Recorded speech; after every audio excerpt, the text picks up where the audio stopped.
நாமத்திற்கு மகிமை உண்டாகட்டும்.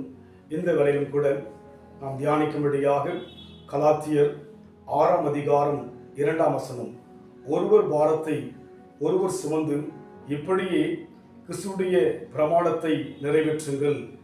கிறிஸ்துவனுடைய பிரமாணத்தை நிறைவேற்றுங்கள். தேவனுடைய உபதேசங்களை நிறைவேற்றுங்கள். தேவனுடைய சத்தியத்தை நிறைவேற்றுங்கள். தேவனுடைய கட்டளைகளை நிறைவேற்றுங்கள் என்று சொல்லி நமக்கு வேதம் தெளிவாக திட்டமாக உபதேசிக்கின்றது. இந்த வேத புத்தகத்தில் இருக்கிற ஒவ்வொரு வார்த்தைகளும் வாசிப்பதற்கு மாத்திரமல்ல, தியானிப்பதற்கு மாத்திரமல்ல, இவைகள் நம் வாழ்க்கையில் நிறைவேற்றவே நமக்கு இந்த வேத புத்தகம் நம்மை நடத்த விரும்புகிறது. நாம் என்ன செய்ய வேண்டுமா? ஒருவர் பாரத்தை ஒருவர் சுமந்து என்று சொல்லி பார்க்கிறோம். இன்றைக்கு உலகம் முழுமையாக ஏதோ ஒரு பாரத்தில், ஏதோ ஒரு வேதனையில், ஏதோ ஒரு பிரச்சனையிலே மனிதர்கள் இருந்து கொண்டுதான் இருக்கிறார்கள். அதனால் நாம் யோசிக்கிறோம், நம்முடைய பாரம்தான் பெரியது, நம்முடைய வேதனை தான் பெரிது என்று யோசிக்கிறோம். அல்ல, நம்மை விட பாரத்தை சுமக்கிற மக்கள் ஏராளமாய் இருக்கிறார்கள்.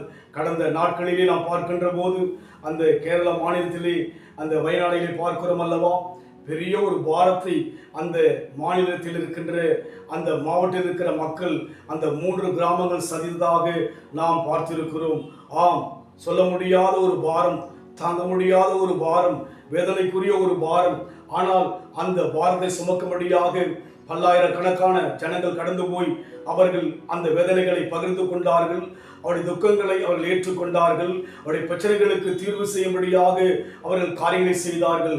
இது உண்மையாகவே தேவனுடைய பார்வையில் உகந்ததாக இருக்கிறது. அதைதான் தேவன் சொல்லுகிறார், ஒருவர் பாரத்தை ஒருவர் சுமந்து சொல்லி.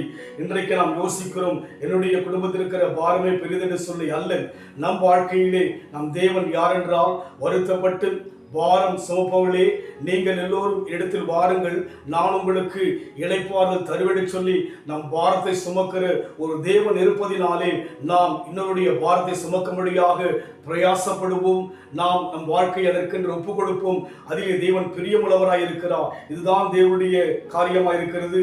கிறிஸ்துவுடைய பிரமாணத்தை நிறைவேற்ற வேண்டும். அதனால் நாம் படிப்பதோடு விட்டுவிடாதபடிக்கு, தியானிப்பதோடு விட்டுவிடாதபடிக்கு, அதை மற்றவர்களுக்கு சொல்வதோடு விட்டுவிடாதபடிக்கு, நாமும் நம்முடைய பாரத்தை மாத்திரமல்ல, பிறருடைய பாரத்தை நாம் ஏற்றுக்கொள்ள நம் வாழ்க்கையில் ஒப்புக் கொடுப்போம். தேவன் அதை அதிகமாக நம்மிடத்தில் எதிர்பார்க்கிறார். செவிகளை நீர் திறந்து விட்டீர், செய்வோம் சித்தம்.